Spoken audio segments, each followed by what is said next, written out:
Hello दोस्तों, इस video में सीखेंगे L2 testing of power panel.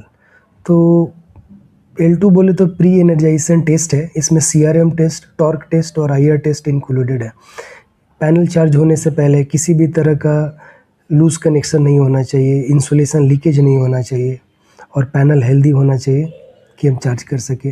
ये क्यों इम्पोर्टेंट है और इसको हम लोग साइट पे कैसे प्रैक्टिकली परफॉर्म करते हैं, इस वीडियो में देखेंगे।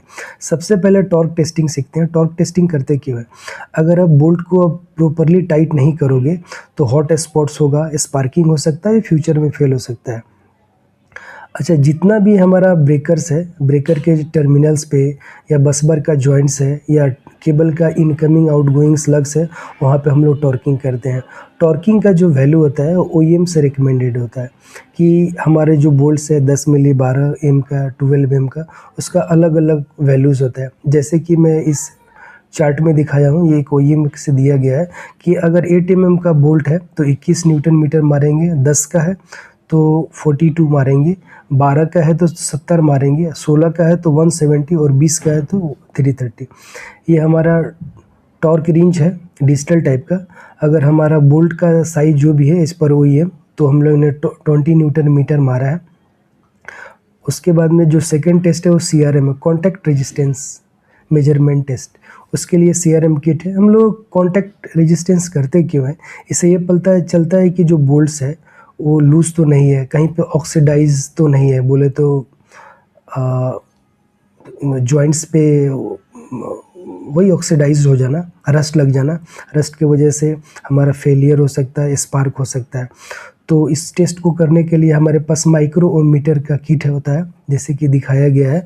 उसमें 4 प्रूब होते हैं, 2 करंट का होता है और 2 वोल्टेज का होता है। तो जो वोल्टेज वाला है, पोटेंशियल वाला, वो हम लोग जॉइंट्स के करीब में रखते हैं और जो करंट वाला प्रूब है वो हम लोग अक्रॉस में लगाते हैं, इन और आउट पे लगाते हैं और इसका जो वैल्यूज़ है माइक्रो ओम्स में आता है। अगर ये वैल्यू जितना कम होगा एक्सेप्टेबल है, ज़्यादा होगा और ये वैल्यू हमारे OEM के द्वारा दिया जाता है।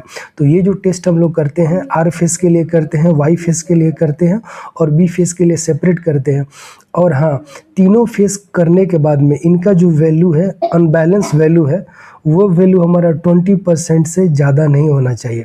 जैसे कि 400 एम्पियर का ब्रेकर है तो 75 माइक्रोम्स होना चाहिए, 630 टू 800 एम्पियर है तो 60 माइक्रोम्स होना चाहिए। और ये जो वैल्यूज़ है वो 20% से ज़्यादा नहीं होना चाहिए एज पर द OEM, अगर आप फेज वाइज देखते हैं तो। और थर्ड टेस्ट होता है IR, इंसुलेशन रेजिस्टेंस टेस्ट। तो ये हम लोग क्यों करते हैं? इससे पता चलता है कि इंसुलेशन कितना हेल्दी है, लीकेज करंट कितना और पैनल सेफ है कि नहीं काम करने के लिए। उसके लिए हमारे पास IR टेस्टर है जिसको मेगर बोलते हैं। इस मेगर का वैल्यू हम लोग 1000 वोल्ट DC अप्लाई करते हैं, phase to neutral, phase to earth. और इस तरह से हम लोग जो वैल्यू आएगा उसको हम लोग लिख लेंगे और एज पर द OEM होना चाहिए। Thank you so much. Next video में